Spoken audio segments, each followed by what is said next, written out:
చదువుకుని రావడానికి మీరు ప్రయత్నం చేయండి. మార్కు సువార్త మీరు చదువుకుని వస్తున్నప్పుడు మీకు ఈ మార్కు సువార్త గురించి అనేక విషయాలు సులువుగా అర్థమవడానికి అవకాశము ఉంటుంది. అయితే ఈరోజు ఈ మార్కు సువార్త యొక్క పరిచయాన్ని మనము నేర్చుకుంటాం. మార్కు సువార్త రాసిన మార్కు యొక్క జీవిత విధానాన్ని మనము నేర్చుకుంటాం. బైబిల్ గ్రంథములో 66 పుస్తకాలను రాసిన వారు ఉన్నారు. ఆ రాసిన వారు ఆ యొక్క పుస్తకాలలో మనకు కనబడుతూ ఉంటారు. అయితే మార్కు సువార్తను రాసిన గ్రంథకర్త కూడా మనకు మార్కు సువార్తలో కనిపిస్తూ ఉంటాడు. ఆయన యొక్క జీవిత విధానాన్ని మనం ఒకసారి గుర్తు చేసుకున్న తర్వాత మార్కు సువార్తలోనికి మనము వెళ్తాం. మార్కు సువార్తను రాసేటప్పుడు ఆయన ఎటువంటి పరిస్థితులను ఎదుర్కొన్నాడు, ఆయన ఎటువంటి స్థితిలో ఉన్నాడు అనేది మనం నేర్చుకుంటాం. అప్పుడు మనకు ఆ యొక్క పుస్తకం త్వరగా అర్థమవడానికి అవకాశం ఉంటుంది. ఈరోజు మనం నేర్చుకునబోతున్న విషయం ఏంటంటే గ్రంథకర్త యొక్క పరిచయం. ఈ గ్రంథకర్త యొక్క పరిచయం. గ్రంథకర్త అంటే ఎవరంటే ఈ మార్కు సువార్త రాసిన వ్యక్తి యొక్క పరిచయం. ఆ వ్యక్తి యొక్క జీవిత విధానం ఏంటో మనము ఒకసారి నేర్చుకునబోతా ఉన్నాం. అయితే నేను ఈ గ్రంథకర్త గురించి పరిచయం చేసే ముందు కొన్ని విషయాలు నేను మీకు గుర్తు చేయాలని ప్రయత్నం చేస్తాను. మన జీవిత ప్రయాణములో ఎప్పుడు కూడా ఎన్నడూ కూడా ఓడిపోని పరిస్థితులు ఉండవు. మనము ఎంత తెలివైన వారమైనా, మనం ఎంత జాగ్రత్త పరమైనా, మనం ఎంత ధన సమృద్ధి కలిగిన వారమైనా ఏదో ఒక సందర్భంలో మనము ఓడిపోతూ ఉంటాం. ఓడిపోవడం అనేది సహజం. అయితే మన జీవిత ప్రయాణములో ఓటమి ముగింపు కాకూడదు అని మనం గుర్తుపెట్టుకోవాలి. మన జీవితంలో మన ప్రయాణములో గెలుపు ఓటములు అనేవి సహజం. అంటే కొన్ని సందర్భాల్లో మనం గెలుస్తూ ఉంటాం, కొన్ని సందర్భాల్లో మనం ఓడిపోతూ ఉంటాం. అయితే మన జీవితం యొక్క ముగింపు ఓటమి కాకూడదు అని మనం గుర్తుపెట్టుకోవాలి. ప్రతి ఒక్కరి యొక్క జీవితానికి ఓటమి ముగింపు కాకూడదు. ఓడిపోతూ ఉంటాం, గెలుస్తూ ఉంటాం, కానీ మన జీవితం యొక్క ముగింపులో మనము ఓడిపోయి ముగించకూడదు అని మనం గుర్తుపెట్టుకోవాలి. అలాగే ఇంకొన్ని మాటలు నేను మీకు గుర్తు చేస్తాను. పారిపోయిన వ్యక్తి ప్రయోజకుడు కాగలడా అంటే పారిపోయిన వ్యక్తి ప్రయోజకుడు కాగలడు అని మనం గుర్తుపెట్టుకోవాలి. ఎలా జీవిత ప్రయాణంలో మనం గెలుస్తాం, మన జీవితానికి ఓటమి ముగింపు కాకుండా ఎలా ఉంటుంది, పారిపోయిన వ్యక్తి ఎలా ప్రయోజకుడు కాగలడు అంటే దేవుని యొక్క కృప ద్వారా ఏ వ్యక్తి అయినా తన జీవితాన్ని మార్చుకోగలడు. ఎవరి కృప ద్వారా? దేవుని యొక్క కృప ద్వారా ప్రతి వ్యక్తి తమ జీవితాన్ని మార్చుకోగలడు. తన జీవితంలో ఓటములు ఉంటాయేమో కానీ దేవుని యొక్క కృప ద్వారా ఆ వ్యక్తి గెలిచే అవకాశం ఆ వ్యక్తికి ఉంటుంది. నేను కొంతమందిని ఉదాహరణగా మీకు జ్ఞాపకం చేస్తాను. హెన్రీ ఫోర్డ్ అనే వ్యక్తి, అంటే ఫోర్డ్ కంపెనీ కార్లు ఉన్నాయి, కార్లలో ఫోర్డ్ కంపెనీ కార్లు ఉన్నాయి. ఆ ఫోర్డ్ కంపెనీ తయారు చేసిన వ్యక్తి హెన్రీ ఫోర్డ్. ఆయన పేరు హెన్రీ ఫోర్డ్. ఆయన మొట్టమొదటిసారిగా కారును తయారు చేసినప్పుడు ఆ వ్యక్తి కారుకి రివర్స్ గేర్ పెట్టడం మర్చిపోయాడంట. కారుకి రివర్స్ గేర్ పెట్టకపోతే కారు వెనక్కి వస్తుందా? కారు తిరుగుతుందా? కారు రివర్స్ అవుతుందా? కానీ ఆయన కారు తయారు చేసినప్పుడు కారు ముందుకు పోవడానికే తయారు చేశాడంట, కానీ కారు వెనక్కి రావడానికి తయారు చేయాలంటే మర్చిపోయాడంట. సో ఆయన మొదటిసారి ఓడిపోయాడు. ఇప్పుడు కారు రివర్స్ వస్తుందా? ఫోర్డ్ కారు రివర్స్ రావట్లేదు ఇప్పుడు కూడా, ఇప్పటికీ రాకుండా ఉండరా? ఉంది. కానీ ఆయన మొదటిసారి ఓడిపోయినా కానీ తర్వాతసారి గెలిచాడు అని మనం గుర్తుపెట్టుకోవాలి. తర్వాత ఆల్బర్ట్ ఐన్స్టీన్ అనే వ్యక్తి, ఆయన యూనివర్సిటీ ఎంట్రన్స్ ఎగ్జామ్, ఇప్పుడు నవోదయకి ఎంట్రన్స్ ఎగ్జామ్ రాస్తారు కదా, గురుకుల పాఠశాలకి ఎంట్రన్స్ ఎగ్జామ్స్ రాస్తారు కదా, అలాగే ఈయన యూనివర్సిటీ ఎంట్రన్స్ ఎగ్జామ్ రాయడానికి మొదటిసారి రాసినప్పుడు ఫెయిల్ అయిపోయాడంట. ఐన్స్టీన్ అనే శాస్త్రవేత్త మొదటిసారి ఎంట్రన్స్ ఎగ్జామ్స్ ప్రవేశ పరీక్ష రాసినప్పుడు ఫెయిల్ అయిపోయాడంట. కానీ ఆయన మొదటిసారి ఫెయిల్ అయిపోయాడేమో కానీ ఆయన ప్రయత్నం చేయడం మానలేదు. తర్వాత ఆయన పాస్ అయ్యాడు. తర్వాత గొప్ప శాస్త్రవేత్తగా పిలువబడ్డాడు. మూడో వ్యక్తి థామస్ ఆల్వా ఎడిసన్ అని మనం అంటాం. మనకు లైట్లు వెలగడానికి ఆయన లైట్లను కనుగొనడమే కారణం అని మనం చాలాసార్లు తెలుసుకుంటూ ఉంటాం. ఈ థామస్ ఎడిసన్ అనే వ్యక్తి 9,999 సార్లు ఫెయిల్ అయిపోయాడట లైట్ని కనిపెట్టేటప్పుడు. 9,999 సార్లు ప్రయత్నం చేశాడు, కానీ ఓడిపోతూనే ఉన్నాడు. కానీ ఒకసారి లైటు వెలగడం ప్రారంభించింది. ఎలాగైనా కానీ ఎన్నిసార్లు ఓడిపోయినా కానీ ఆయన లైట్ను వెలిగించడంలో గెలిచాడు. లైట్ను వెలిగించడం మాత్రమే కాదు, సుమారు 1100 విషయాల్ని కనుక్కున్నాడంట ఆయన. ఎన్ని విషయాలు? 1100 విషయాల్ని కొత్తగా కనిపెట్టాడంట. కానీ మొదటిసారి ఆయన ఫెయిల్ అయిపోయాడు. ఈ మాటలని మనకి ఏం అర్థమవుతుందో తెలుసా? ఫెయిల్ అయిపోవడం సహజం, ఓడిపోవడం సహజం. అయితే ఓటమి ముగింపు కాకూడదు. ఓటమి మన జీవితానికి అంతం కాకూడదు. రిచర్డ్ అనే సెనేటర్ ఒక మాట ఇలా అన్నాడు. ఏమన్నాడు తెలుసా? ఓడిపోవడం సమస్య కాదు, ఓడిపోవడం సహజమే, కానీ ఓడిపోయిన తర్వాత ఏం చేస్తున్నాం అనేది సమస్య. ఓటమి అనేది సహజం కాదు మన జీవితానికి, ఓటమి అనేది ముగింపు కాదు మన జీవితానికి, ఓటమి కొత్త కూడా కాదు. కానీ ఓడిపోయిన తర్వాత మనం ఏం చేస్తున్నాం అనేది మనం ప్రాముఖ్యంగా గుర్తుపెట్టుకోవాలి. ఓడిపోయిన తర్వాత మనం ఎలా ఆలోచిస్తున్నాం, ఓడిపోయిన తర్వాత మనం ఎలా ప్రయత్నం చేస్తున్నాం అనేది మనం గుర్తుపెట్టుకోవాలి. ఈ మాటలన్నీ నేను మీకు ఎందుకు ఈ పరిచయ మాటలుగా మీకు తెలియజేశానంటే, ఈరోజు ఓడిపోయిన వ్యక్తి గురించి మనం ఆలోచన చేయబోతా ఉన్నాం. ఓడిపోయిన వ్యక్తి గురించి మనం నేర్చుకోబోతా ఉన్నాం. పారిపోయిన వ్యక్తి గురించి మనం నేర్చుకోబోతా ఉన్నాం. ఓడిపోయిన వ్యక్తి ఎలా గెలిచాడో నేర్చుకోబోతా ఉన్నాం.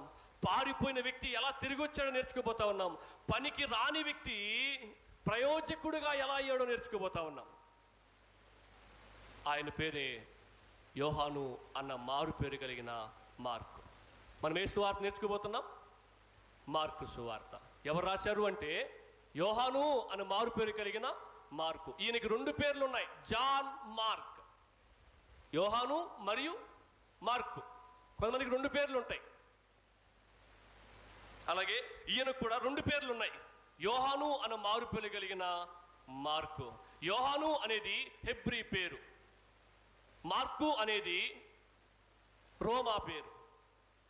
మార్కస్ అని పిలుస్తారు.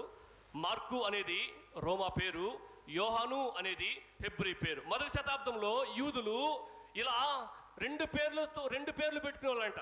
ఒక పేరు హెబ్రీ పేరు పెట్టుకునే వాళ్ళు, ఒక పేరు రోమా పేరు పెట్టుకునే వాళ్ళు. ఈయన పేరు కూడా యోహాను అన్న మారు పేరు కలిగిన మార్కు. అంటే జాన్ మార్క్ అన్న పేరు హెబ్రీ మరియు రోమాకి సంబంధించిన. ఉదాహరణకి మనం పౌలుని 2 పేర్లతో పిలుస్తాం.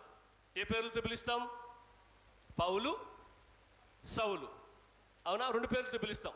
చాలామంది ఎలా బోధిస్తారంటే, రక్షింపబడక ముందు సౌలుగా పిలువబడ్డాడు, రక్షింపబడిన తర్వాత పౌలుగా పిలువబడ్డాడు అని బోధిస్తుంటారు. వాస్తవానికి అది నిజం కాదు. ఎందుకంటే రక్షింపబడక ముందు నుంచి ఆయనకి 2 పేర్లు ఉన్నాయి.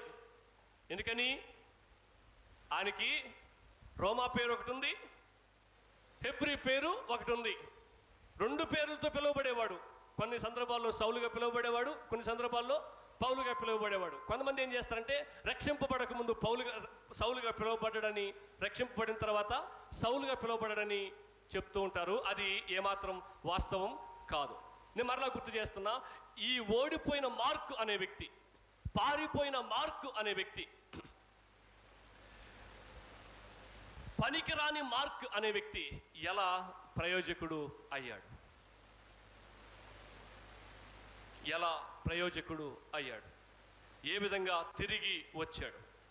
ఓడిపోయిన ఈ వ్యక్తి ఎలా గెలిచాడు అనేది మనం ఈరోజు నేర్చుకునబోతా ఉన్నాం. మార్కు సువార్తను రాయగలిగిన స్థితికి, స్థాయికి ఈ ఓడిపోయిన వ్యక్తి, పారిపోయిన వ్యక్తి, ఈ పనికిరాని వ్యక్తి ఎలా రాగలిగాడు అనేది మనం నేర్చుకునబోతా ఉన్నాం. ఈ గ్రంథకర్త అయిన మార్కు గురించి మనం ఈరోజు 3 విషయాలని చూడబోతా ఉన్నాం. ఎన్ని విషయాలు చూడబోతున్నాం? 3 విషయాలని చూడబోతా ఉన్నాం. మొదటి విషయం ఏంటంటే, ఈ మార్కు అనే వ్యక్తి పిలువబడినవాడు. మార్కు అనే వ్యక్తి పిలువబడినవాడు అని మనం చూస్తాం. రెండవది, ఈ మార్కు అనే వ్యక్తి పారిపోయినవాడు అని మనం చూస్తాం. మూడవది, ఈ మార్కు అనే వ్యక్తి ప్రయోజనకరమైన వాడు, ప్రయోజకుడు అని చూస్తాం. ఏంటి చెప్తారా మీరు? మార్కు అనే వ్యక్తి పిలువబడినవాడు, మార్కు అనే వ్యక్తి పారిపోయినవాడు, మార్కు అనే వ్యక్తి ప్రయోజనకరమైన వాడు, ప్రయోజకుడైన వాడు అనేది మనం చూస్తాం. మొదటి విషయాన్ని నేను మీకు జ్ఞాపకం చేస్తాను. మొదటి విషయం ఏంటంటే, త్వరగా తీస్తారా? అపోస్తుల కార్యముల గ్రంథము 12వ అధ్యాయము 25వ వచనం. 12వ అధ్యాయము 25వ వచనం ఒకసారి చదువుతారా? బర్నబాయు సౌలును తమ పరిచర్య నెరవేర్చిన తరువాత మార్కు అను మారు పేరు కలిగిన యోహానును వెంట పెట్టుకుని వచ్చి ఈ పౌలు అది సౌలు అని రాయబడింది కదా, బర్నబా సౌలు పరిచర్య ముగించిన తర్వాత మార్కు అన్న మారు పేరు కలిగిన యోహానుని వెంట పెట్టుకొని యెరూషలేము నుండి తిరిగి వచ్చారు. సందర్భం ఏంటంటే నేను మీకు జ్ఞాపకం చేస్తాను. అంతియోకియ సంఘం వారందరూ కూడా కొన్ని కానుకలను పోగేసుకొని యెరూషలేములో జరుగుతున్న సేవకి, సంఘపు నాయకులకి ఈ కానుకలన్నీ మీరిద్దరు ఇచ్చేసి రండి అని చెప్పారంట అంతియోకియ సంఘము వారు. ఎవరెవరిని పంపించారు? సౌలుని, బర్నబాని పంపించారు. ఈ బర్నబా, సౌలు ఆ అంతియోకియ సంఘం వారు ఇచ్చిన కానుకలను తీసుకుని వెళ్ళి ఆ యెరూషలేములో ఉన్న సంఘ నాయకులకి ఇచ్చి రిటర్న్ వస్తా ఉన్నప్పుడు, వెనక్కి తిరిగి వస్తా ఉన్నప్పుడు మార్క్ అనే వ్యక్తిని తీసుకుని వచ్చారు అని రాయబడింది కదా అక్కడ. మార్కు అనే మారు పేరు కలిగిన యోహానుని వెంట పెట్టుకుని వచ్చినట్లుగా మనము చూస్తాం. ఈ మార్క్ అనే వ్యక్తి ఈ పౌలుతోటి మరియు బర్నబాతోటి సేవ చేయడానికి వచ్చేసాడు అనమాట. అది ఆయన సేవకి పిలవబడ్డాడు అనడానికి మొదటి రుజువు. ఈ పిలవబడిన వాడు ఏ స్థితిలో ఉన్నాడో నేను మీకు గుర్తు చేస్తాను. మొదటగా ఈ మార్క్ అనే వ్యక్తి పిలువబడినప్పుడు యవనస్తుడుగా ఉన్నాడు. ఎలా ఉన్నాడు? యవనస్తుడిగా, కుర్రోడిగా ఉన్నాడు అనమాట. మార్కు సువార్త 14వ అధ్యాయం 51వ వచనంలో మనం చూస్తాం. ఒకసారి చదువుతారా? మార్కు సువార్త 14వ అధ్యాయం 51వ వచనంలో ఈయన పరిచర్యకి పిలువబడినప్పుడు యవ్వనస్తుడిగా ఉన్నాడు. చదువుతారా ఒకసారి? 14:51. తన దిగంబర శరీరము మీద నారబట్ట వేసుకుని ఉన్న ఒక పడుచువాడు. చాలండి. ఎవరండి? ఒక పడుచువాడు, యవనస్తుడు అని మనం గుర్తు చేసుకోవచ్చు. ఈ యవనస్తుడు గురించి ఎందుకు ఇక్కడ రాయబడింది అని మనం గుర్తు చేసుకున్నట్లయితే, ఈ యవనస్తుడైన మార్క్ ఇంట్లోనే ప్రార్థన జరిగేది. ఈ యవనస్తుడైన మార్క్ ఇంట్లోనే ప్రభు బల్ల తీసుకుంటూ ఉండేవాళ్ళు. ఆరాధన జరిగేది. ఆ దినాలలో ఇట్లాగా ప్రార్థన చేసుకోవడానికి, ఆరాధన చేసుకోవడానికి చర్చెస్, బిల్డింగ్స్ ఉండేవి కాదు. మొదటి శతాబ్దంలో వాళ్ళు ఏం చేసేవాళ్ళు అంటే ఒక్కొక్కరింట్లో ప్రార్థన పెట్టుకుంటూ వచ్చేవాళ్ళు. ఉదయము సాయంత్రము ప్రార్థన పెట్టుకుంటూ వచ్చేవాళ్ళు. ఈ మార్క్ అనే వాళ్ళ ఇంట్లో మిద్దె మీద ప్రార్థన పెట్టేవాళ్ళు, మేడ మీద ప్రార్థన పెట్టేవాళ్ళు. అప్పుడు ఈ మార్కు ఆ వాక్యాలన్నీ ఇంటూ వచ్చేవాళ్ళు, వాళ్ళ బోధలన్నీ ఇంటూ వచ్చేవాళ్ళు. యేసుక్రీస్తు ప్రభు యొక్క సేవని ప్రత్యక్షంగా చూసిన వ్యక్తిగా ఈ మార్కు ఉన్నాడు అనేది మనం జ్ఞాపకం చేసుకోవచ్చు. ప్రపంచంలో మొట్టమొదటి చర్చి భారతదేశంలోనే కట్టారు అని అంటారు. చాలామంది ఏమంటారంటే అమెరికాలో అంటారు. సుమారు ఒక 400 లేక 500 సంవత్సరాల క్రితం అమెరికా కనుగొనబడింది.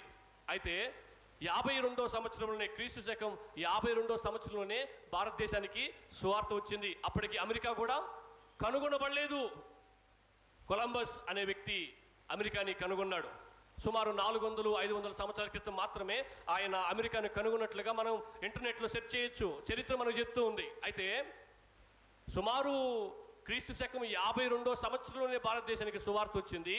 అంత మాత్రమే కాదు, ప్రపంచంలో మొదటి చర్చ్ బిల్డింగ్ భారతదేశంలో కట్టారు అని అంటూ ఉంటారు అని మనం జ్ఞాపకం చేసుకోవాలి. అది కూడా కేరళలో కట్టారు అని అంటూ ఉంటారు.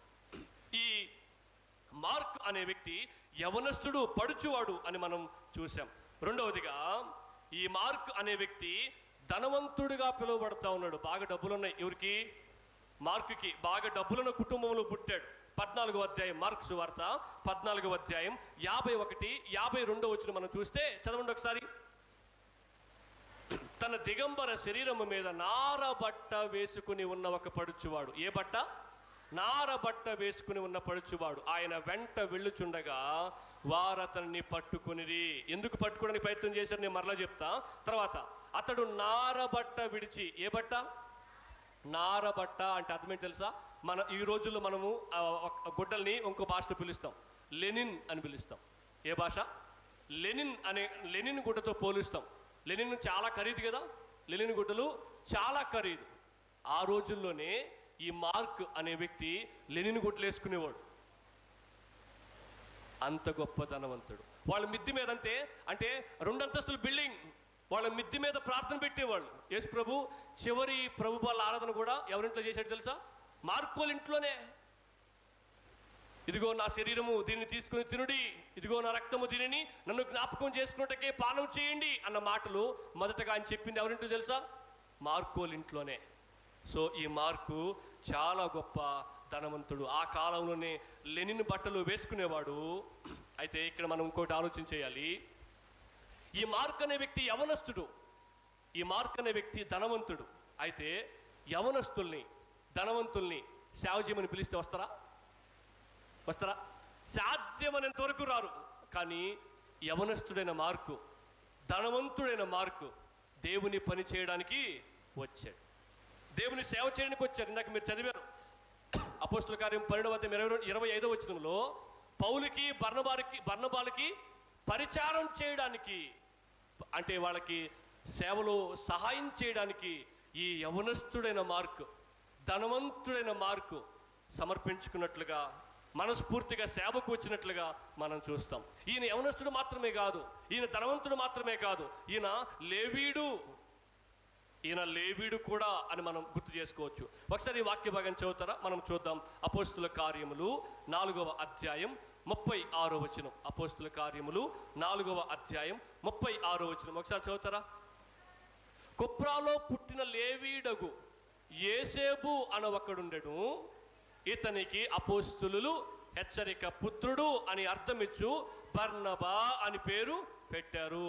ఈ బర్నబా ఎవరు అంటే అందరూ భావించేది, బైబిల్ పండితులు భావించేది ఏంటంటే ఈ బర్నబా మార్కు యొక్క మేనమామ. ఈ మార్కు వాళ్ళ అమ్మ పేరు ఏంటంటే మరియా. ఈ మరియా యొక్క సోదరుడే ఈ బర్నబా. అంటే ఈ బర్నబా ఎవరంట? మనం చదివినప్పుడు లేవి గోత్రానికి చెందిన వ్యక్తి అని మనం గుర్తుపెట్టుకోవాలి. ఈ బర్నబా లేవీడైనప్పుడు వాళ్ళ మేనల్లుడు కూడా ఏమై ఉండాలి? లేవీడే అయి ఉండాలి. వాళ్ళ మేనల్లుడు కూడా ఏమై ఉండాలి? లేవీడే అయి ఉండాలి. అందుకని అనేక మంది మార్కుని లేవీడే అని భావిస్తూ ఉంటారు. అయితే ఈ లేవీలు చేయాల్సిన పని ఏంటంటే టెంపుల్ పని, యాజక ధర్మాన్ని నిర్వర్తించాలి. ఆ రోజుల్లో పాత నిబంధన కాలంలో మందిరములో, పరిశుద్ధ స్థలంలోను, బలిపీఠం యొద్ద అతి పరిశుద్ధ స్థలంలోను ప్రధాన యాజకులకి వీళ్ళు పరిచారం చేసేవాళ్ళుగా ఉండేవాళ్ళు. అంటే మందిరాన్ని శుభ్రం చేసేవాళ్ళుగా, ఈ బలులు అర్పించడానికి కావలసినవన్నీ వీళ్ళు సమకూర్చేవారుగా ఉండేవాళ్ళు. అయితే ఈ మార్కు అనే వ్యక్తి ఈ పాత నిబంధన కాలంలో యూదులు చేయవలసిన మందిర పరిచర్య చేయాల్సిన వ్యక్తి. అయితే ఈ మార్కోళ్ళ ఇంటి మీద ప్రార్థన జరిగేది కదా, యేసుక్రీస్తు సువార్త ప్రకటించేవాడు కదా.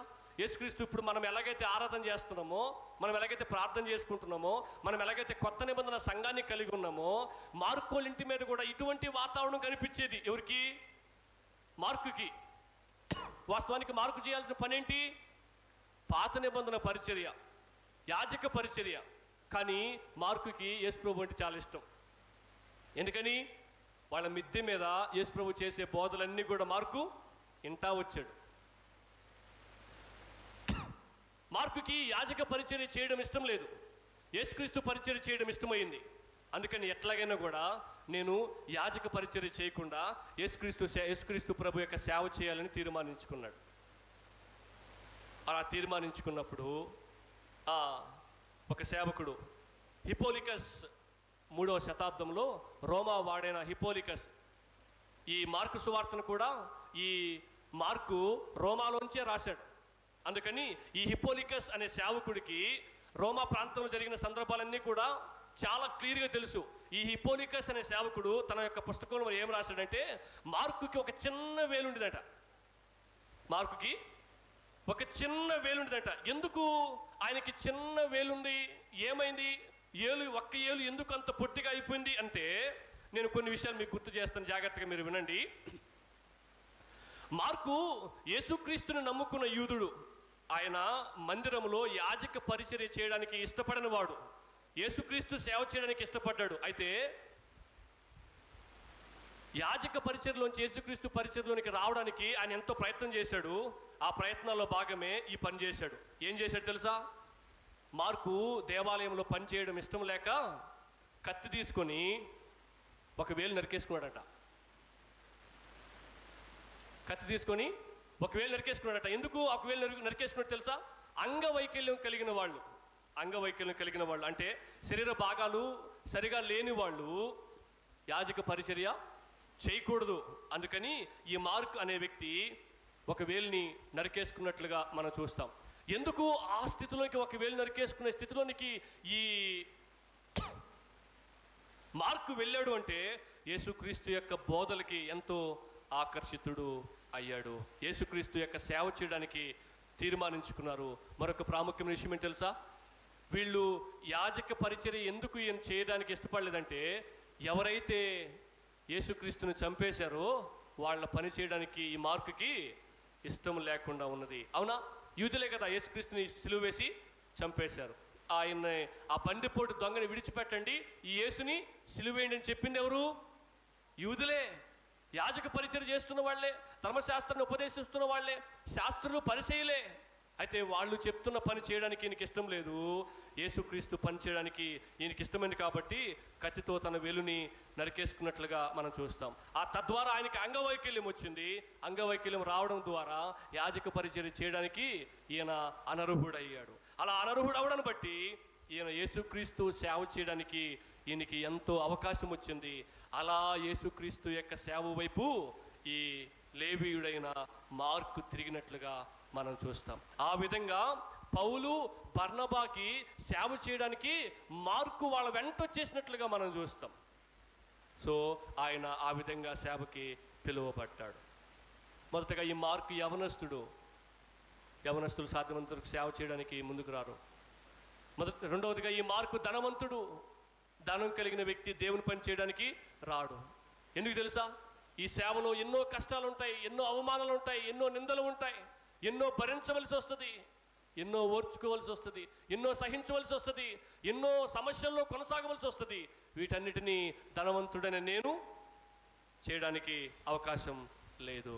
అయితే ఈ మార్క్ దేవుని సేవ చేయడానికి పిలువబడినప్పుడు ఎంతో సంతోషంగా వచ్చేసినట్లుగా మనం చూస్తాం. ఎన్నో భరించడానికి సిద్ధపడినట్లుగా మనం చూస్తాం. నువ్వు ఏ స్థితిలో పిలువబడ్డావో ఆ స్థితిలో ప్రభుని కనపరుస్తూ ఉండు అని మనం నేర్చుకోవచ్చు. దేవుడు మనకు అనేక రకాల ఆత్మవరాలు ఇచ్చాడు. కొంతమంది పాటలు పాడగలరు, కొంతమంది వాయిద్యాన్ని వాయించగలరు, కొంతమంది దేవుని మందిరాన్ని శుభ్రం చేయగలరు, కొంతమంది అనేక మందికి పరిచర్య చేయగలరు. ఇవన్నీ కూడా దేవుని సేవలో భాగమే. ఏ రోజు కూడా మనం దేవుని పని చేస్తూ ఉన్నప్పుడు మనం గొప్పతనానికి వెళ్ళకూడదు, డంబానికి వెళ్ళకూడదు. మన గొప్పతనం తగ్గించుకుని దేవుని సేవ చేయడంలో కనపడాలి. హల్లెలూయా. మన గొప్పతనం దేనిలో కనిపించాలి? తగ్గింపుతో, వినయంతో, దీనత్వంతో దేవుని పని చేయడంలో మనం కనపరుచుకోవాలి అని మనం ఈ పిలుపు ద్వారా నేర్చుకోవచ్చు. ఒకసారి ఈ పరిశీలన చేసుకోండి. నా వలన దేవుడికి ఏం లాభం? నా వలన దేవుని సంఘానికి ఏం లాభం? నేను దేవుని సన్నిధిలోనికి పిలువబడ్డాను, అయితే దేవుడు నాకు ఇచ్చిన ఆత్మవరాల్ని నేను సరిగా సద్వినియోగం చేసుకుంటున్నానా లేదా అని ప్రశ్నించుకుందాం. ఈ గ్రంథకర్త గురించి మనం మొదటి విషయం చూసాం. ఈ గ్రంథకర్త అయిన మార్కు పిలువబడినవాడు, యవనస్తుడైనా పిలువబడ్డాడు, ధనవంతుడైనా పిలువబడ్డాడు, లేవీయుడైనా, యాజక ధర్మాన్ని నిర్వర్తించాల్సిన వ్యక్తి అయినా దేవుని సేవ చేయడానికి పిలువబడ్డాడు అని మనం గుర్తుపెట్టుకోవాలి. రెండవది, ఈయన పారిపోయినవాడు. పిలువబడడం బాగానే ఉంది. యవనస్తుడైనా పిలువబడ్డాడు, ధనవంతుడైనా పిలువబడ్డాడు, తర్వాత లేవీయుడైనా పిలువబడ్డాడు. పిలువబడడం బాగానే ఉంది, కానీ ఈయన పారిపోయాడంట పిలువబడిన తర్వాత. ఎందుకు పారిపోయాడు? రెండు విషయాలు నేను మీకు గుర్తు చేస్తాను. మొదటగా ప్రభువుని విడిచిపెట్టి పారిపోయాడు. ఎవరిని విడిచిపెట్టి పారిపోయాడు? ప్రభువుని విడిచిపెట్టి పారిపోయాడు. రెండవదిగా పౌలుని, బర్నబాని విడిచిపెట్టి పారిపోయాడు. చాలా సంవత్సరాల గ్యాప్ ఉంది, నేను ఒకటి తర్వాత ఒకటి వివరిస్తూ వస్తాను. పౌలుని, బర్నబాని విడిచిపెట్టి పారిపోయాడు. మొట్టమొదటిగా ఎవరిని విడిచి పారిపోయాడు? యేసుక్రీస్తు ప్రభుని విడిచిపెట్టి పారిపోయాడు. రెండవదిగా బర్నబాని, పౌలుని విడిచిపెట్టి పారిపోయాడు. ఎందుకు విడిచిపెట్టి పారిపోయాడు? పిలువబడ్డాడు కదా అనేది మనం ఇప్పుడు నేర్చుకుందాం, చూద్దాం, ఆలోచిద్దాం. దేవుని సేవ చేయడానికి పిలువబడ్డాడు కదా, మరి సేవ చేయకుండా ఎందుకు పారిపోయాడు అనేది మనం ఇప్పుడు చూద్దాం. మొట్టమొదటిగా ప్రభువుని విడిచిపెట్టి పారిపోయాడు. మార్కు సువార్త 14వ అధ్యాయం 51వ వచనం, 52వ వచనం. మార్కు సువార్త 14వ అధ్యాయం 51, 52 చదవండి మరొకసారి. తన దిగంబర శరీరం మీద ఏం లేవు, ఒంటి మీద ఏం లేవు, బట్టలు లేవు. అంటే పూర్తిగా బట్టలు లేవని కాదు, లోదుస్తులు ఉన్నాయి. తన దిగంబర శరీరం మీద నారబట్ట వేసుకుని ఉన్న ఒక పడుచువాడు ఆయన వెంట వెళ్ళుచుండగా వారతనిని పట్టుకొనిరి. తర్వాత అతడు నారబట్ట విడిచి దిగంబరుడై పారిపోయాడు. మీరు గమనించండి, నేను సందర్భాన్ని మీకు గుర్తు చేస్తాను. దేవుడు సిలువకు అప్పగించబడుతున్న సమయం అది. అంటే ఈ రోమా సైనికులు యేసుక్రీస్తు ప్రభుని పట్టుకుని సిలువ వేయబోతున్న సమయం అది. ఆ సమయంలో ఈ యవ్వనస్తుడు ఆడేం చేస్తున్నాడు? మత సువార్తలు రాయబడలేదు, లూకా సువార్తలు రాయబడలేదు, యోహాను సువార్తలు రాయబడలేదు, ఒక్క మార్కు సువార్తలు మాత్రమే రాయబడింది. అంటే ఈ యవ్వనస్తుడైన మార్కు యేసుక్రీస్తు పట్టుకునేటప్పుడు అక్కడే ఉన్నాడు. ఎందుకు ఉన్నాడో నేను కొన్ని విషయాలు మీకు జ్ఞాపకం చేస్తా. వాస్తవానికి ఆ సమయం చాలా రాత్రి సమయం. ఉదాహరణకి మనం 12 దాకా మేలుకోవచ్చు, కొంతమంది 2 దాకా మేలుకోవచ్చు, 3, 4, 5 ఆ టైం మేలుకోగలమా? కనీసం తూగని వస్తుంది. వాస్తవానికి చేపలు పట్టేవాళ్ళు రాత్రులు నిద్ర మేలుకొని చేపలు పడతారు. ఎవరోళ్ళు? శిష్యులు. వీళ్ళు దేవుని సేవ చేస్తున్నారు, దేవుని సేవకు పిలువబడ్డారు, వాళ్ళే అలసిపోయి నిద్రపోతున్నారు. యేసు ప్రభుని పట్టుకునేటప్పుడు శిష్యులు ఏం చేస్తున్నారు? నిద్రపోతా ఉన్నారు. అందుకనే కదా యేసు ప్రభు అంటాడు, ఒక్క గడి అయినా నా కోసం మీరు మేలుకొని ఉండి ప్రార్థన చేయలేరా? మీరు సోదరులోనికి ప్రవేశించుకున్నట్లు మెలకువగా ఉండి ప్రార్థన చేసుకోండి అంటాడు. అంటే వాళ్ళు ఏం చేస్తున్నారు? నిద్రపోతున్నారు. రాత్రులు మేలుకోగలిగిన జాలరులే నిద్రపోతా ఉంటే ఈ యవనస్తుడని ఈ పిల్లోడు నిద్ర మేలుకుని ఆడేం చేస్తున్నాడు అనేది మనం నేర్చుకుంటాం. 2 ప్రతిపాదనలు ఉన్నాయి, అంటే 2 ఉద్దేశాలు ఉన్నాయి. బైబిల్ పండితులు 2 ఉద్దేశాలు తెలియజేశారు. ఒకటి తర్వాత ఒకటి నేను మీకు గుర్తు చేస్తాను. మొదటి ప్రతిపాదన ఏంటంటే, చివరి బల్ల ఆరాధన ఎవరింట్లో జరిగింది? మార్కోల ఇంట్లో జరిగింది. చివరి బల్ల ఆరాధన జరిగిన తర్వాత వాళ్ళు ఏం చేశారు తెలుసా? ఎవరు? యేసుక్రీస్తు ప్రభు శిష్యులు గెస్తమనే తోటకి వెళ్ళారు. గెస్తమనే తోటకి వెళ్ళిపోయిన తర్వాత ఈ మార్కు వాళ్ళ అమ్మ, ఎవరమి? మరియమ్మ.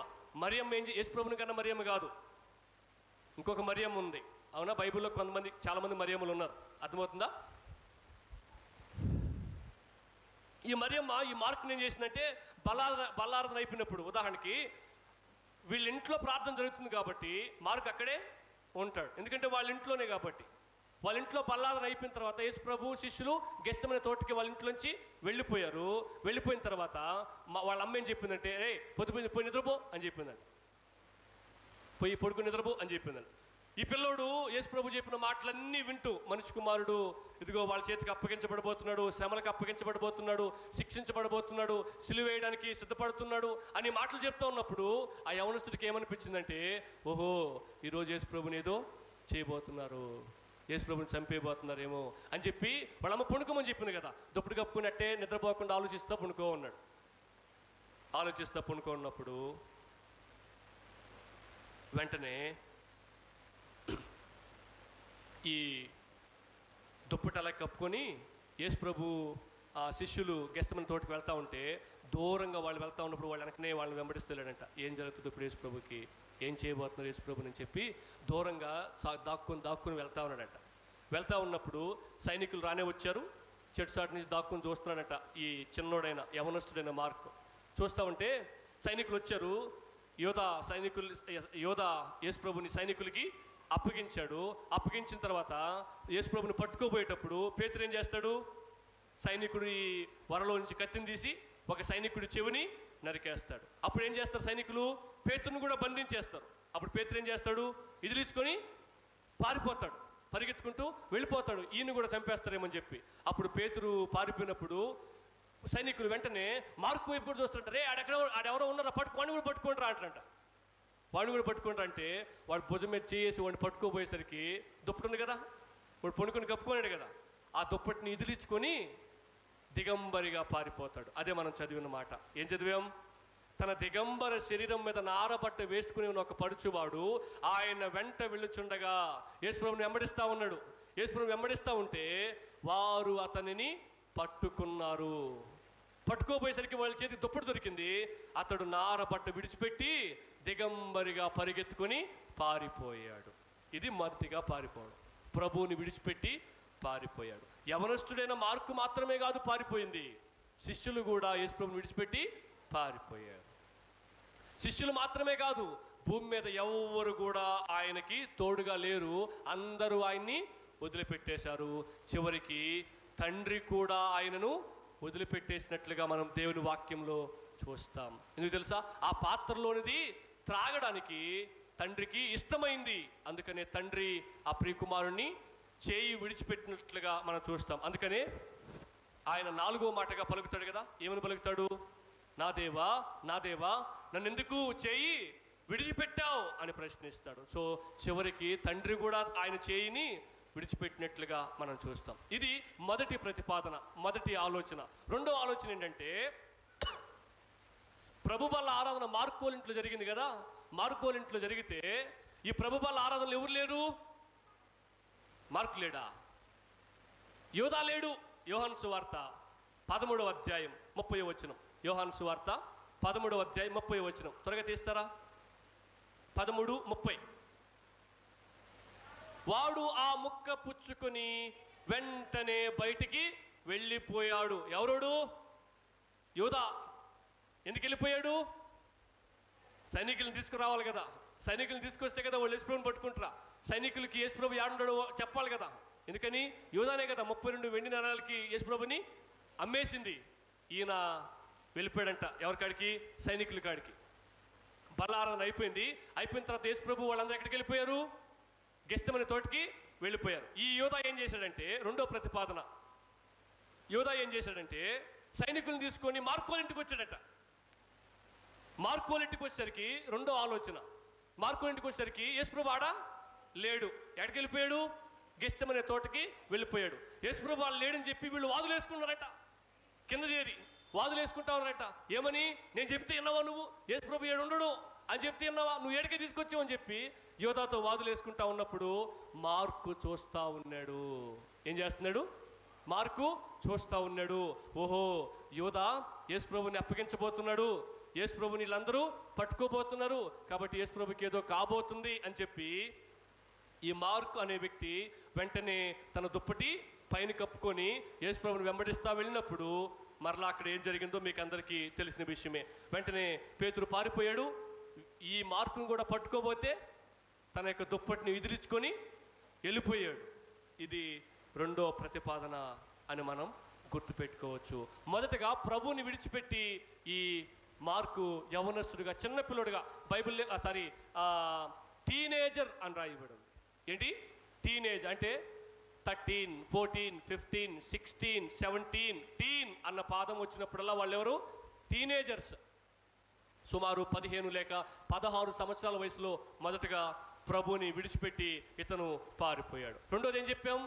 పౌలుని బర్నబాని విడిచి పారిపోయినట్లుగా చూస్తాం. సుమారు 14 సంవత్సరాల తర్వాత, అంటే 16 ఒక 14 28, అవునా? సుమారు 14 సంవత్సరాల తర్వాత మరలా ఈ సందర్భాన్ని మీకు గుర్తు చేస్తున్నా. ఏం తెలుసా? పౌలుని బర్నబాని విడిచిపెట్టి పారిపోయాడంట. ఇప్పుడు ఎందుకు పారిపోయాడు అంటే, ఇప్పుడు ఎందుకు ఈయన పారిపోవలసి వచ్చింది? పౌలుని బర్నబాని వెంబడిస్తాను, వాళ్ళకి పరిచర్య చేస్తాను, నాకు యేసుప్రభు అంటే చాలా ఇష్టం అని సేవకు వచ్చినాడు కదా ఈ మార్క్ అనే వ్యక్తి. మరి ఎందుకు ఈ సేవకులైన పౌలుని బర్నబాని విడిచిపెట్టి పారిపోయాడు అంటే, గుర్తుపెట్టుకోండి, పౌలు బర్నబా ప్లాన్ చేశారంట. ఏమని ప్లాన్ చేశారంటే, అన్యజనుల మధ్యకు వెళ్ళి సువార్త ప్రకటిద్దాం అని ప్లాన్ చేశారంట. ఆ ఏరియా పేరు కూడా గుర్తు చేశారు. పంపూలియా అనే పట్టణంలో, పెర్గే అనే ప్రాంతంలో వాళ్ళు సువార్త ప్రకటించాలని. పంపూలియా అనే ప్రాంతంలో పెర్గే అనే ప్రాంతం ఉందంట. పంపూలియా అనే పట్టణంలో పెర్గే అనే ప్రాంతం ఉందంట. ఆ ప్రాంతానికి వీళ్ళు వెళ్ళి సువార్త ప్రకటించాలని ప్లాన్ చేశారంట. సో సేవ చేయడానికి వచ్చిన వ్యక్తి ఎక్కడికి వెళ్తే ఏముంది? ఎక్కడైనా వెళ్ళి సువార్త ప్రకటించవచ్చు కదా. మరి ఎందుకు ఈయన నేను సేవ చేయను అని వీళ్ళిద్దరిని వదిలిపెట్టి పారిపోయాడు అంటే కొన్ని కారణాలు ఉన్నాయి. ఎందుకు ఈ మార్కు పెర్గేకి వెళ్ళడానికి ఇష్టపడకుండా, నచ్చకుండా పారిపోయాడు అంటే అనేక అభిప్రాయాలు ఉన్నాయి. నేను కొన్ని అభిప్రాయాలు మీకు గుర్తు చేస్తా. మొట్టమొదటిగా, ఇతను యూదుడు కాబట్టి అన్ని జనులకు సువార్త ప్రకటించడానికి ఇతనికి ఇష్టము లేదు. పేతురు పాస్టర్ గారు కూడా అన్ని జనుల మధ్యకి వచ్చి సువార్త చేసిన వ్యక్తి కాదు. యూదుల మధ్య సేవ చేశాడు. ఎవరు? పేతురు. అలాగా ఇతను కూడా యూదుడు కాబట్టి అన్ని జనులకు సువార్త ప్రకటిద్దాం అని పౌలు చెప్పినప్పుడు ఇతను కూడా నచ్చలా. అందుకని నేను ప్రకటించను పో అని చెప్పి లేచాడు ఇంటికి. రెండోది, పౌలు తీర్మానాలు ఆయనకి నచ్చపోయి ఉండొచ్చు. ఎందుకని? బర్నబా సీనియర్ ఎవరికంటే? పౌలు కంటే. అవును కదా? సీనియర్ పాస్టర్కి జూనియర్ పాస్టర్ చెప్తే బాగుండదు. అందుకని బర్నబా కంటే పౌలు నిర్ణయాలు తీసుకుంటున్నాడని చెప్పి ఈ ఈ మార్కుకి నచ్చలేదంట. ఎందుకు నచ్చలేదు చెప్పండి? మార్కు ఎవరు? బర్నబా మేనల్లుడు. బంధుత్వం అడ్డం వచ్చిందాడ. అవునా? చాలామంది బంధుత్వాలకి ప్రాధాన్యత ఇస్తూ ఉంటారు దేవుని సంఘంలో. ఈయన కూడా సేవలో బంధుత్వానికి ప్రాధాన్యత ఇచ్చి నచ్చకపోయి వెళ్ళిపోయి ఉండొచ్చు. నాలుగోది ఏంటంటే, వాళ్ళు వెళ్ళాలని అనుకున్న ప్రదేశం అంట ఎంతో ప్రమాదకరమైందంట. వాళ్ళు వెళ్ళాలి అనుకునే ప్రదేశం అంటే ఈ పెర్గే, పంపూలి అనే పట్టణంలో ఉన్న పెర్గే అనే ప్రాంతం ఎంతో ప్రమాదకరమైంది కాబట్టి అక్కడికి వెళ్తే ప్రాణాలు పోతాయన్న భయంతో ఈ మార్క్ అనే వ్యక్తి వెళ్ళిపోయాడట, పారిపోయాడట. ది అపోస్తల్ అనే పుస్తకంలో వాళ్ళు వెళ్ళాలనుకున్న ప్రదేశం ఎంత ప్రమాదకరమైందని రాశారంటే, కాలు ఇక్కడ పెట్టాల్సి వస్తే అక్కడ పెట్టకుండా ఇంకొక రవ్వ జరిపి ఇక్కడ పెడితే చచ్చిపోతారట. కనీసం శవం కూడా కనిపించదట. కాలు జరిపి పెడితే నడుస్తూ నడుస్తూ కాలు గనక పక్కన పెట్టామనుకోండి శవం కూడా కనిపించకుండా ఉంటుందట. అంత ప్రమాదకరమైన ప్రదేశానికి వీళ్ళు వెళ్ళాలని తీర్మానించుకున్నారట.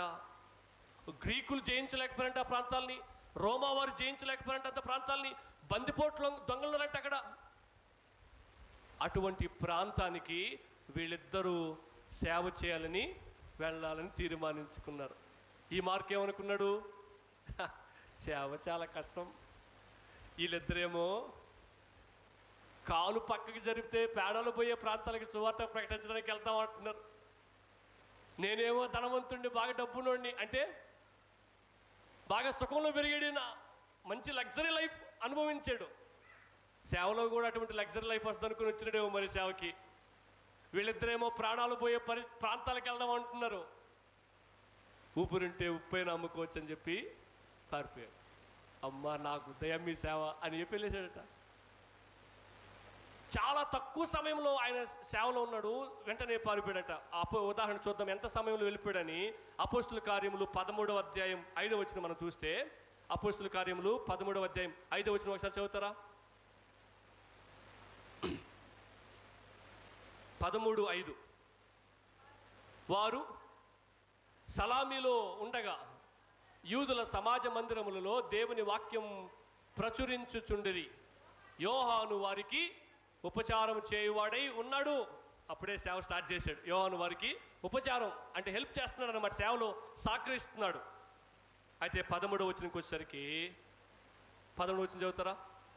తరువాత పౌలును అతనితో కూడా ఉన్నవారును ఓడ ఎక్కి పాపు నుండి బయలుదేరి పంపూలియాలోనున్న, ఇందాక నేను పేరు చెప్పాను కదా, పంపూలియాలో ఉన్న పెర్గేకు వచ్చారు. అచ్చట యోహాను వారిని విడిచిపెట్టి యెరూషలేమునకు తిరిగి వెళ్ళిపోయాడు. 3వ వచనం స్టార్ట్ అయింది, 13వ వచనం వరకు ముగించిపోయింది. 10 వచనాల్లో ఉన్నాడు ఎవరు? మార్క్ వాళ్ళతో సేవలో. ఎందుకు అంత తక్కువ సమయంలో ఈయన పారిపోయాడు అంటే, సేవ అనేది లగ్జరీ కాదు. సేవ అనేది ఎన్నో శ్రమలకు సంబంధించింది, ఎంతో కష్టానికి సంబంధించింది, ఎన్నో హింసలకు సంబంధించింది, ఎన్నో అవమానాలకు సంబంధించింది, ఎన్నో అపాయాలకు సంబంధించింది, ఎంతో వ్యతిరేకకి సంబంధించింది. అయితే వీటన్నిటినీ తట్టుకోలేక ఈ పిలువబడిన యవ్వనస్తుడైన ధనవంతుడైన మార్క్ పారిపోయాడు. మొదట మనం చూసాం, ఈయన పిలువబడిన వాడు, దేవుని సేవకు పిలువబడిన వాడు, యవనస్తుడైన పిలువబడ్డాడు, ధనవంతుడైన పిలువబడ్డాడు, లేవీయుడైన దేవుని సేవ చేయడానికి పిలువబడ్డాడు. పౌలు బర్నబాతో సేవకు చేసిన వ్యక్తి ఇతను. అయితే చిన్న వయసులో ఒకసారి పారిపోయాడు. యేసు ప్రభు సిలువకు అప్పగించబడతా ఉన్నప్పుడు అమ్మో నన్ను కూడా పట్టుకుని చంపేస్తారేమో అని భయపడి పారిపోయాడు. రెండోసారి 14 సంవత్సరాల తర్వాత మరలా పౌలు బర్నబా ప్రమాదకరమైన ప్రదేశాలకు వెళ్ళి సేవ చేస్తామని తీర్మానించుకున్నప్పుడు వాళ్ళని కూడా వదిలిపెట్టి పారిపోయాడు. మీరు ఒకసారి ఆలోచించండి, ఏ ఊర్లో సువార్తకు వ్యతిరేకత ఉండదు చెప్పండి? యేసు ప్రభు ప్రకటించినప్పుడు ఆయనకు వ్యతిరేకత వచ్చింది. యేసు ప్రభు ప్రకటించిన 2024 సంవత్సరాల తర్వాత కూడా ప్రతి ప్రాంతంలో సువార్తకి వ్యతిరేకత ఉంటూనే ఉంటుంది. ఏ ప్రాంతంలో కూడా సువార్తకు అనుకూలత ఉండదు, వ్యతిరేకత ఉంటుంది. దేవుడు తన పని తాను చేయడానికి మనము సమర్పించుకొని ఆ వ్యతిరేకతల మధ్య దేవుని పని చేయవలసిన వారం. కానీ ఈ యవ్వన ధనవంతుడైన ఈ మార్క్ సేవ అంటే లగ్జరీ అనుకున్నాడేమో. జీవితంలో చాలాసార్లు పిలుపును విడిచిపెట్టి పారిపోతూ ఉంటాం. అరే దేవుడు నన్ను ఎందుకు పిలిచాడు, ఏ స్థితిలో ఉన్నప్పుడు పిలిచాడు, ఆయన పిలిచిన పిలుపు ఎంత విలువైంది అని గుర్తుపెట్టుకోకుండా చాలాసార్లు పారిపోతూ ఉంటాం. మీకు తెలుసా అండి, ఒక పాస్టర్ గారు భూస్థాపిత కార్యక్రమానికి పాట పాడుతూ డ్రమ్ము కొట్టడానికి వాళ్ళ చర్చి యవనస్తుని పిలిచాడంట. అరే నాయనా రారా డ్రమ్ము కొడదు అన్నాడంట. ఓడు ఆ గొంతులు ఎలగెత్తుకుని వెళ్తా ఉన్నాడు. ఏం చేస్తున్నాడు? పారిపోతున్నాడు. పాట పాడమంటే పారిపోయే వాళ్ళు ఉన్నారు, వాయిద్యం వాయించమంటే పారిపోయే వాళ్ళు ఉన్నారు, దేవుని పని చేయమంటే తప్పించుకుని పారిపోయే వాళ్ళు ఉన్నారు. దేవుడు నిన్ను పిలిచిన పిలుపుని వదిలిపెట్టి నువ్వు పారిపోతున్నావా? ఒకసారి పరిశీలన చేసుకో. లేకపోతే పిలుపుకి తగిన జీవితాన్ని జీవిస్తున్నావా? నేనున్నా ప్రభువా అని దేవునికి చెప్తున్నావా? పరిశీలన చేసుకో. నా జీవితం బాగాలేదు, దేవుడు నన్ను అంగీకరించకపోవచ్చు అని భావిస్తున్నావా? దేవుడి భూమి మీదకి అడుగు పెట్టినప్పుడు అందరి జీవితాలు బాగలేనివే. దేవుడి భూమి మీదకి అడుగు పెట్టేటప్పుడు ఏ ఒక్కరి జీవితం కూడా బాగుండేది కాదు. నశించిపోతున్న వారిని వెతికి రక్షించడానికి దేవుడి లోకానికి వచ్చాడని బైబిల్ రాయబడింది. అపరాధముల చేత పాపముల చేత ఆధ్యాత్మికంగా చనిపోయిన స్థితిలో మనిషి ఉన్నాడు అని రాయబడింది. చాలా సందర్భాల్లో చాలామంది భావిస్తూ ఉంటారు, నేను చెడ్డ మాటలు మాట్లాడుతానండి అందుకని నేను దేవుని దగ్గరికి రాను, నా జీవితం ఇంకా సరి చేయబడలేదండి అందుకని నేను దేవుడికి ప్రార్థన చేసుకోను, బలలో చేయి వేయను అని చెప్తూ ఉంటారు. ఒకవేళ నీ జీవితం బాగలేదేమో, అయినా దేవుడు నిన్ను అంగీకరిస్తాడు. దేవుడు అన్నాడు, నేను పాపులను పిలవవచ్చాను అన్నాడు. నేను నీతిమంతులను పిలవ రాలేదు అన్నాడు. వాస్తవానికి నీతిమంతుడు ఒక్కడు కూడా లేడు, కానీ చాలామంది నీతిమంతులు అని భావిస్తున్నారు. మేము మారిపోయాం అనుకుంటున్నారు, మేము పరిశుద్ధులమి అని భావిస్తున్నారు. వాళ్ళని ఉద్దేశించి దేవుడు అన్నాడు, నేను పాపులను పిలవవచ్చాను అన్నాడు. మీకు తెలుసా, ఆయన జీవితంలో పూర్తిగా ఆయన పాపులతోనే సమయాన్ని గడిపాడు. మేము రాము యాకోబావు దగ్గరికి, ఆమె జీవితం మంచిది కాదు అన్నారు. కానీ యేసు ప్రభు ఆ పాపిష్టి జీవితాన్ని జీవిస్తున్న ఆ స్త్రీ కోసం ఎదురు చూశాడు. ఆమెతో సువార్త గురించి మాట్లాడాడు, ఆమె జీవితాన్ని మార్చే ప్రయత్నం చేశాడు. యేసు ప్రభు కలిసిన ప్రతి ఒక్కరి జీవితము పాపములో ఉన్నదే. ఇప్పటికీ నీ జీవితం పాపంలో ఉన్నా ఆయన నిన్ను అంగీకరిస్తాడు. నీవు ఆయనకి సమర్పించుకుంటే నీ పాపపు జీవితంలో నుంచి ఇష్టపూర్వకంగా మనస్పూర్వకంగా నువ్వు బయటికి రావాలని, నీ చెడ్డ జీవితాన్ని విడిచిపెట్టాలని నువ్వు భావిస్తే, పారిపోతున్న నీవు ఆయన చేతికి నీ జీవితాన్ని అప్పగించుకుంటే ఆయన నిన్ను మరలా అంగీకరిస్తాడు. ఆయన స్వీకరించి విలువ లేని నీ జీవితానికి విలువను తీసుకొని వస్తాడు.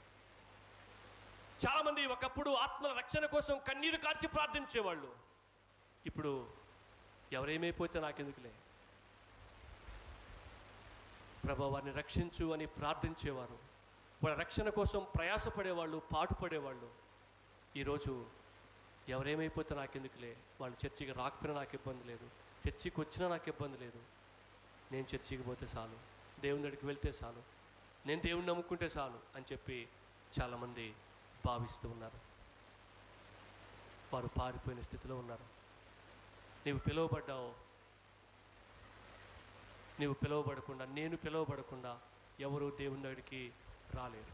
ఆయన ఆకర్షిస్తేనే మనం ఆయన దగ్గరికి రాగలం. నా అంతటా నేను ఆయన నమ్ముకున్నా, నేను ఆయన ఎవరో తెలుసుకున్నా అనే వాళ్ళు ఎవరు కూడా లేరు. ఆయన వెలిగిస్తేనే ఆయన ఎవరో మనకు అర్థమైంది. ఆయన మనల్ని పిలిచాడు, కానీ మార్క్ పారిపోయాడు.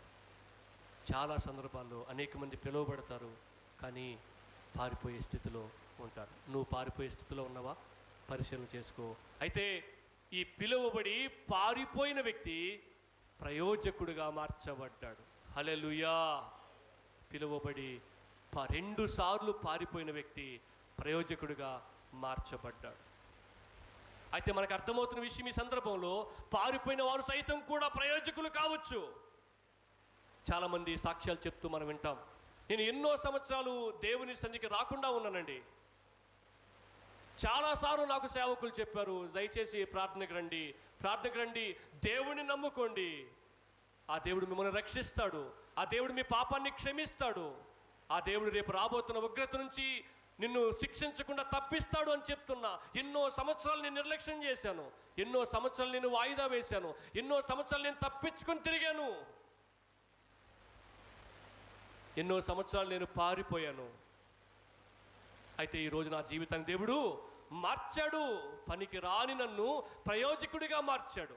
నేను ఒకసారి చాలా చిన్న వయసులో జంగన్నూరు ప్రాంతానికి సువార్త సభలకు వెళ్ళాను, పబ్లిక్ మీటింగ్స్కి వెళ్ళాను. వెళ్తే అక్కడికి స్టోవర్టుపురం సుధాకర్ అనే పాస్టర్ గారు వచ్చాడు వాక్యం చెప్పడానికి. ఆ స్టోవర్టుపురం అనే ప్రాంతం దేనికి ప్రసిద్ధి తెలుసా? బందిపోటు దొంగలకి ప్రసిద్ధి. ఈయన కూడా బందిపోటు దొంగే. ఈ సుధాకర్ అనే పాస్టర్ గారు కూడా ఒక పచ్చి బందిపోటు దొంగ. అంత ఘోరమైన వ్యక్తిని మీకు తెలుసా? ఆయనకి మేము అన్నం పెట్టేటప్పుడు ప్రత్యేకంగా ఆయనకి అన్నం పెట్టే స్థలం ఏర్పాటు చేస్తారు కదా, ఆయనకి మేము అన్నం పెట్టేటప్పుడు చొక్కా ఇప్పు చూపించాడు, కత్తిఘాట్లు. అన్నిసార్లు ఆయన నరికారు. అటువంటి ఘోరమైన వ్యక్తిని నన్ను కాపాడాడు దేవుడు, నన్ను రక్షించాడు దేవుడు, ప్రయోజకుడిగా మార్చి వాడుకుంటున్నాడు దేవుడు అని చెప్పాడు అన్నమాట ఆయన. హల్లెలూయా. గొప్ప సువార్థికుడిగా మార్చబడ్డాడు. అటువంటి దొంగల్ని సైతం, పారిపోయిన వారిని సైతం, బందిపోట్లను సైతం, మోసగాళ్ళని సైతం, అబద్ధికులను సైతం ప్రయోజకులుగా మార్చగలడు మన దేవుడు. ఎన్నోసార్లు తప్పిపోయినంత మాత్రాన మన జీవితం వ్యర్థమని అనుకోవద్దు. ఎన్నోసార్లు దేవుని విడిచిపెట్టి పారిపోయినంత మాత్రాన నా జీవితం ఇంకా బాగుపడదు అని భావించొద్దు. ఇక నా జీవితం అంతే అనుకోవద్దు. నీతిమంతులు 7 సార్లు పడినా మరలా తిరిగి లేస్తాడు అని దేవుని వాక్యంలో ఉంది. ఇదిగో ఈ వ్యక్తి కూడా చిన్న వయసులో పారిపోయాడు. ఈ వ్యక్తి కూడా దేవుని సేవ నుంచి ప్రమాదాలు అనుకొని, ఇబ్బందులు అనుకొని, ప్రాణాలు పోతాయి అనుకొని సేవకులు వదిలిపెట్టి పారిపోయాడు. సుమారు 20 సంవత్సరాల తర్వాత తిమోతికి రాసిన 2వ పత్రిక చదువుతారు ఒకసారి. తిమోతికి అపోస్తులైన పౌలు రాసిన 2వ పత్రిక 4వ అధ్యాయం 11వ వచనాన్ని మనం చూస్తే అక్కడ పౌలు మార్కును గురించి ప్రస్తావిస్తున్నట్లుగా మనం చూస్తాం. 4వ అధ్యాయం 11వ వచనం చదువుతారు ఒకసారి. లూకా మాత్రమే నా యొద్ద ఉన్నాడు, మార్కుని వెంట పెట్టుకుని రమ్ము. ఎవరా మార్కు? మనం ఇప్పుడు ఏ వ్యక్తి గురించి అయితే ధ్యానిస్తున్నామో ఆ వ్యక్తే. మార్కుని వెంట పెట్టుకుని రమ్ము. తర్వాత చెప్తున్నాడు చూడండి, పౌలు తన చివరి దినాలలో ఇంక చనిపోబోతాడు ఆయన. తిమోతికి పత్రిక రాస్తూ జైల్లో నుంచి రాస్తున్నాడు ఆయన. చివరి దినాల్లో ముఖ్యమైన వ్యక్తుల్ని గుర్తు చేసుకుంటాం. తిమోతికి చెప్తే ఏమన్నట్టు తెలుసా? మార్కుని వెంట పెట్టుకుని తీసుకురా నా కాడికి. ఏమన్నట్టు తెలుసా? అతడు పరిచారము నిమిత్తము నాకు ప్రయోజనకరమైన వాడు. హల్లెలూయా. మార్కు పనికిరాని వాడు అనలేదు, ఇంకా అతని జీవితం అంతే అనలేదు, అతను అపనమ్మకస్తుడు అనలేదు. నేను సువార్తకి సేవకి వెళ్దాం అని పిలిచినప్పుడు నేను రానని చెప్పి వెళ్ళిపోయాడు, అతను పనికిరాడు అనలేదు, ప్రయోజనకరమైన వాడు అన్నాడు. ఎన్నో సందర్భాల్లో మనం కూడా దేవునికి అవిధేయత చూపిన వారమే, అయితే దేవుడు మనల్ని పనికిరాని వారిగా చూడట్లేదు, ప్రయోజకులుగా చూస్తూ ఉన్నాడు. పరిచారం నిమిత్తం నాకు మార్కు ప్రయోజనకరమైన వాడు అని చెప్తా ఉన్నాడు. అయితే ఆ పారిపోయినప్పటి నుంచి ఆ అపోస్తుల కార్యం 13వ అధ్యాయం 13వ వచనంలో పారిపోయాడు కదా, అప్పటి నుంచి సుమారు 20 సంవత్సరాలు ఆయన ఎక్కడ జీవించాడో మనకు తెలియదు. కానీ పేతురు పత్రికలో మనం చూసినప్పుడు పేతురు మార్కు గురించి ఇలా ప్రస్తావిస్తాడు. అప్పుడు మనకు కొద్దిగా స్పష్టంగా అర్థమవడానికి అవకాశం ఉంటుంది. పేతురు మొదటి పత్రిక 5వ అధ్యాయం 13వ వచనం ఒకసారి చదువుతారా? 5:13 చదవండి. బబులోనులో మీ వలె నేర్పబడిన ఆమెయు నా కుమారుడైన మార్కు. ఎవరంటున్నారు? ఏమంటున్నారు? నా కుమారుడైన మార్కు. మార్కుని గురించి ఎవరు చెప్తున్నారు? పేతురు చెప్తున్నాడు. ఏమని? నా కుమారుడైన మార్కు అని. అంటే మనం ఏమర్థం చేసుకోవాలి తెలుసా అండి? ఈ అపోస్తుల కార్యం 13వ అధ్యాయం 13వ వచనంలో ఈ మార్కు పౌలుని బర్నబాని విడిచిపెట్టి వెళ్ళిపోయాడు కదా. నేను నాయన సేవ చేయలేనయ్యా, మీరు ప్రాణాలు పోయే ప్రాంతాలకు సువార్త ప్రకటిద్దామని వెళ్తున్నారు, వాళ్ళు మనం చంపారేస్తారు, వాళ్ళు బందిపోట్లు గజ దొంగలోళ్ళు, వాళ్ళ ఊరికి పోయి సువార్త చెప్తాం అనుకుంటే అంటరాని మీరు అని చెప్పి వెళ్ళిపోయాడు కదా వీడు. అప్పటి నుంచి 20 సంవత్సరాలు పౌలుకి బర్నబాకి దూరంగా ఉన్నాడు ఈ వ్యక్తి. యెరూషలేముకి వెనక్కి వెళ్ళిపోయాడు కదా. యెరూషలేముకి వెనక్కి వెళ్ళిపోతే చరిత్ర ఏం చెప్తుందంటే, పేతురు దగ్గర ఈయన ఉండేవాడు, పేతురుతో సేవలో కొనసాగాడు. పేతురు యెరూషలేములో సేవ చేసేవాడు కదా. అప్పుడు పేతురుతో ఇతను సేవలో కొనసాగాడు.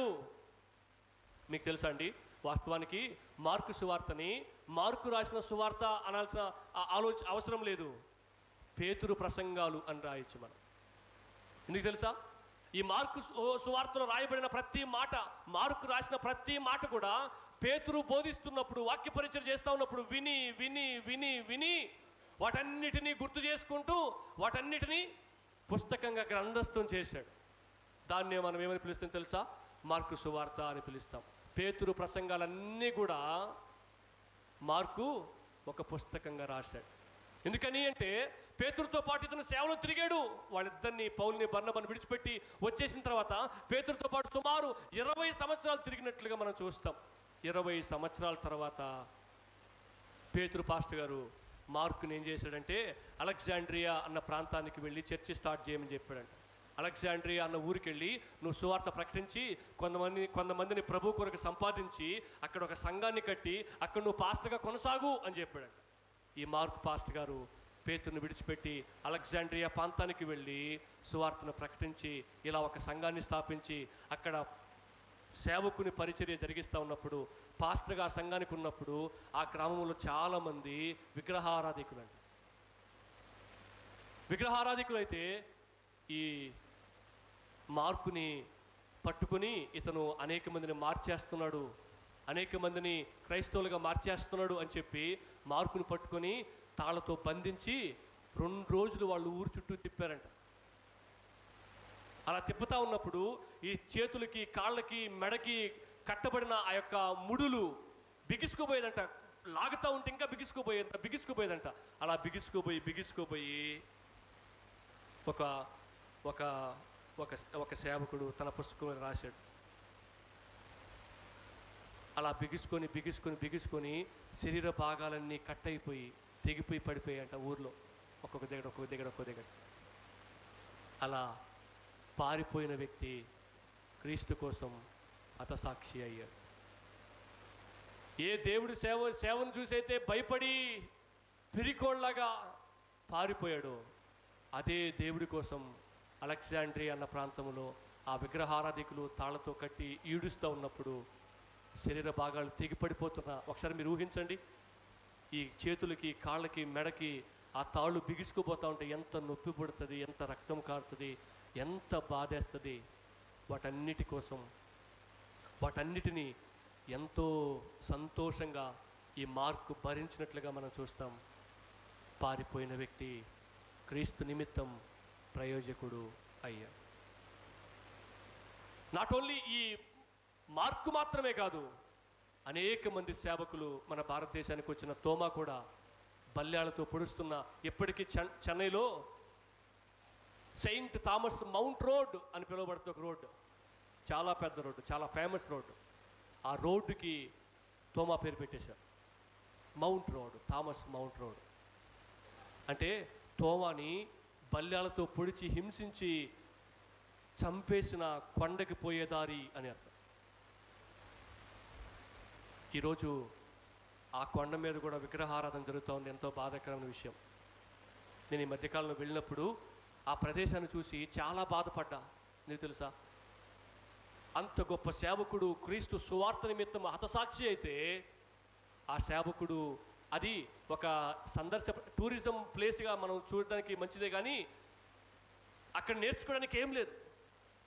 నేను ఈ మధ్యకాలం వెళ్ళి చూసినప్పుడు విగ్రహారాధన చేసే మరియమ్మని ఆరాధించే పరిస్థితులు తెచ్చేశారు అక్కడ. రోమన్ క్యాథలిక్ మినిస్ట్రీ వాళ్ళు దాన్ని స్వాధీనపరుచుకొని విగ్రహారాధన టెంకాయలు కొట్టడం, చీరలు ఇవ్వడం అన్నీ. ఇక్కడ మన ఆర్సీఎం చర్చిలో ఏమంటారు, వెంకన్నపాలెం వేంగని మా చర్చిలో ఏమది చేస్తారో అట్లా చేస్తున్నారు అక్కడ. అంత గొప్ప సేవకుడు క్రీస్తు నిమిత్తం హతసాక్షి అయిపోయాడు. ఎంతోమంది సేవకులు, పౌలు కానీ, బర్నబా కానీ, పేతురు కానీ, యోహాను కానీ, ఎంతోమంది సేవకులు క్రీస్తు నిమిత్తం హతసాక్షులు అయిపోయారు. వాళ్ళు కూడా పనికిరాని వాళ్ళే. ఈ పేతురు కూడా వలలు విడిచిపెట్టి పారిపోయిన వాడే. ఆ దేవుడి సేవ చేయలేం, మేము కూడా ఆ దేవుడి వలె సిలువ వేయబడి చచ్చిపోవాల్సి వస్తుంది అని చెప్పి పారిపోయిన వాడే. అయితే క్రీస్తు కోసం హతసాక్షి అయ్యాడు. ఈరోజు దేవుని వాక్యం ఉంటున్న మీరు కూడా గుర్తుపెట్టుకోవాల్సిన విషయం, పనికిరాను అని భావిస్తున్నావా? నా వల్ల ఎవరికి ఏ లాభం లేదు అని భావిస్తున్నావా? నీ జీవితాన్ని దేవునికి సమర్పించుకోగలిగితే నువ్వు ప్రయోజకుడు అవుతావు, ప్రయోజకురాలు అవుతావు. నీ జీవితం వల్ల అనేకులకు ప్రయోజనం ఉంటుంది. మీకు తెలుసా, పనికిరాని వ్యక్తి అని భావించాడు, నేను ఏ చేయలేని వ్యక్తి అని భావించాడు, పారిపోయాడు. ఆ వ్యక్తి తన జీవితాన్ని క్రీస్తుకి సమర్పించుకున్న తర్వాత మార్కు సువార్తను రాసి ప్రజలందరికీ ప్రయోజనకరమయ్యాడు. ఈరోజు ఈ బేతనీయ సంఘానికి కూడా పారిపోయిన పనికిరాని మార్క్ ప్రయోజకుడయ్యాడు. ఎందుకు తెలుసా, అతని జీవితాన్ని మనం చూసినప్పుడు నేను కూడా ప్రయోజకుడిని కాగలను, నా జీవితం కూడా బాగుపడగలదు, ఇకంతే నా జీవితం ముగించబడింది అనుకుంటూ ఉన్నా నేను మరలా తిరిగి ప్రారంభించగలను. నరికి వేయబడిన నా జీవితంలో నుంచి నూతన చిగురు పుట్టగలదు అని నాకు అర్థమవుతుంది. ఎవరిని చూసి తెలుసా? మార్కును చూసి. 16 అధ్యాయాలు కలిగిన ఈ పుస్తకాన్ని ప్రజలందరికీ, ప్రతి తరానికి ప్రయోజనకరం చేశాడు. ఎవరు తెలుసా? పారిపోయిన పిరికి పందైన పనికిరాని మార్క్ ప్రయోజకుడై ఒక పుస్తకాన్ని రాశాడు. నేను కూడా పారిపోయిన వ్యక్తినే అని ఈరోజు మనతో మాట్లాడుతూ ఉన్నాడు. నువ్వు పారిపోతున్నావా? నీ జీవితాన్ని దేవునికి సమర్పించుకుంటే ఎంతో ప్రయోజకుడిగా నువ్వు మార్చబడతావు. మన డబ్బుల వలన, మన సిరి సంపదల వలన, మన పేరు ప్రఖ్యాతుల వలన మనం ప్రయోజకులు కాలేం, కానీ క్రీస్తు సువార్తకి మనల్ని మనం సమర్పించుకోవడం వలన ప్రయోజకులం కాగలం. పేతురు ప్రసంగిస్తూ ఉన్నప్పుడు ఆ యేసుక్రీస్తు ప్రభు తన రక్షణ కోసం ఏమేమి జరిగించాడో తెలుసుకున్న ఈ ప్రత్యక్ష సాక్షి అయిన మార్క్. మీకు తెలుసండి, యేసుప్రభు బోధలన్నీ కూడా ప్రత్యక్షంగా విన్నాడు. యేసుప్రభుని కళ్ళారా చూసిన వ్యక్తి. యేసుప్రభు వాళ్ళ మిద్ది మీద ప్రార్థన పెట్టాడు. చివరి రాత్రి కూడా వాళ్ళ మిద్ది మీదే బల్లిచ్చాడు. ఇవన్నీ కూడా కళ్ళారా చూసిన ఈ మార్క్ జీవితాన్ని దేవునికి సమర్పించుకోకుండా ఉండలేకపోయాడు. జీవితాన్ని దేవునికి సమర్పించుకున్న తర్వాత, ఒకవేళ ఇప్పుడు ఆయనకి ఎన్ని కోట్ల ఆస్తుందో రాయబడలేదు, ఆయన ఎంత గొప్ప ధనవంతుడు రాయబడలేదు, ఆయన ఎంత గొప్ప పేరు ప్రఖ్యాతులు కలిగిన వ్యక్తి రాయబడలేదు, ఆయన ఎంత గొప్ప అధికారం హోదా కలిగిన వ్యక్తి రాయబడలేదు, కానీ దేవుని కొరకు బ్రతికాడు అని రాయబడింది. దేవుని కొరకు జీవితాన్ని సమర్పించుకున్నాడు అని రాయబడింది. దేవుని కొరకు తన ప్రాణాన్ని సంతోషంగా వదిలేశాడు, హతసాక్షి అయ్యాడు అని రాయబడింది. ఈ మాటలు వింటున్న మీరు కూడా గుర్తుపెట్టుకోవాల్సిన విషయం ఏంటి తెలుసా? దేవుని కొరకు బ్రతికితే మనం చనిపోయినా మన పేరు బ్రతికే ఉంటుంది. ఒకవేళ మన ఊరు, మన జీవితాన్ని మర్చిపోవచ్చేమో కానీ, మన పేరు మర్చిపోవచ్చేమో కానీ, యేసుప్రభు కోసం బ్రతికితే మన పేరు ఎప్పటికి కూడా ఈ కొరుటూరు గ్రామం మర్చిపోదు. పనికిరాని జీవితాన్ని, పారిపోయిన జీవితాన్ని, పిరికితనంతో నింపబడిపోయిన జీవితాన్ని ప్రయోజనకరంగా ఆ దేవుడు మార్చగలడు. ఈరోజు మనం ఈ మార్కు సువార్తలో మనం చూసాం, ఈయన పిలువబడిన వ్యక్తి యవనస్తుడైన, ధనవంతుడైన, లేవీయుడైన, దేవుని సేవ చేయడానికి పిలువబడిన వ్యక్తి. ఇతను పారిపోయిన వ్యక్తి. ఒకప్పుడు చిన్నప్పుడు ప్రభుని విడిచిపెట్టి పారిపోయాడు. తర్వాత తన యవన వయసులో సేవకులైన పౌలుని, బర్నబాని విడిచిపెట్టి పారిపోయాడు. అయినా ప్రయోజకుడు కాగలిగాడు. ఈ మార్కు రాసిన ఈ 16 అధ్యాయాలు కలిగిన ఈ మార్కు సువార్తని వచ్చే వారం నుంచి మనం ధ్యానించబోతా ఉన్నాం. ప్రతి వచనము తర్వాత వచనాన్ని మనం ధ్యానించబోతా ఉన్నాం. ఈ వ్యక్తి ఎలా ప్రయోజకుడయ్యాడు, ఆ వ్యక్తిని దేవుడు ఎలా దర్శించాడు, ఆ వ్యక్తి జీవితంలో దేవుడు ఎలా మార్పు తీసుకొచ్చాడు, దేవుడు చేసిన కార్యాలేంటి అనేది మనం ఒకటి తర్వాత ఒకటి చూడబోతా ఉన్నాం. కాబట్టి ఈ వాక్యం ద్వారా నీవు కూడా పిలువబడ్డావు. నీవు కూడా ఒకవేళ చాలాసార్లు పారిపోయావేమో, ప్రయోజకురాలు కాగలవు అని గుర్తుపెట్టుకోండి. నీ జీవితాన్ని దేవునికి సమర్పించడం ద్వారా మార్కు వలె అనేక మందికి తరతరాలకు నువ్వు ప్రయోజకరంగా ఉండగలవు. ప్రార్థన చేసుకుందాం, తల వంచుదాం, ప్రార్థన